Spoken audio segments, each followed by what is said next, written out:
కౌళ్ళ సూర్య సాధన ఫిబ్రవరి 8th నుంచి 1 week ఉంటుంది. Morning 6 AM to 7 AM ఉంటుంది. జూమ్లో ఆన్లైన్ ప్లాట్ఫామ్లో ఉంటుంది. మీ ఇంట్లోనే కూర్చుని మీకు కావాల్సిన మీ ఫోను, హెడ్ ఫోన్స్ అండ్ ఎక్కడైనా కూర్చుని నేర్చుకోగలిగే ఓపిక ఉంటే మాత్రం ఖచ్చితంగా మీరు కౌళ్ళ సూర్య సాధన జాయిన్ అవ్వండి.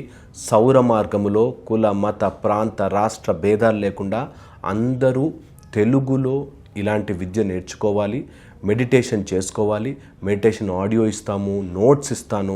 నేను నా చేతులతో డ్రా చేసి ఎలా మనం స్వశక్తి సంధానం చేసుకోవాలి, ఎలాంటి థాట్ ప్రాసెస్ నుంచి బయటికి ఎలా రావాలి, బ్రెయిన్లో ఏ పార్ట్స్ స్టిమ్యులేట్ అవుతాయి, మన జన్మల కర్మల ద్వారా వచ్చిన ప్యాటర్న్స్ని మనం ఎట్లా రిలీవ్ చేసుకోవాలి అనే విషయాలు మాట్లాడతాను. కౌళ్ళ సూర్య సాధన నిజంగా కొన్ని ఓవర్ థింకింగ్ ప్రాసెస్ని, మీ బ్రెయిన్లో ఉండే లూప్ ఆఫ్ థాట్స్ని, తర్వాత డబ్బుల బ్లాకేజ్ని కానీ లేకపోతే హెల్త్ బ్లాకేజెస్ని కానీ అన్నిటినీ క్లియర్ చేస్తుంది. సో కౌళ్ళ సూర్య సాధన జాయిన్ అవ్వాలి అనుకుంటే మాత్రం కింద నెంబర్ ఇస్తారు, ఆ నెంబర్కి కాల్ చేసి జాయిన్ అవ్వండి. అండ్ ఆన్లైనే ఉంటుంది కాబట్టి మీ ఇంట్లోనే నేర్చుకునే ప్రక్రియ కాబట్టి నేను మీతో ఉండి మీకు మొత్తం ప్రాసెస్ నేర్పిస్తాను. సో మీకు ఇంట్రెస్ట్ ఉంటే కింద నెంబర్కి కాల్ చేసి జాయిన్ అవ్వండి. ఫిబ్రవరి 8th తొందరలోనే వస్తుంది. మిమ్మల్ని క్లాస్లో చూస్తాను.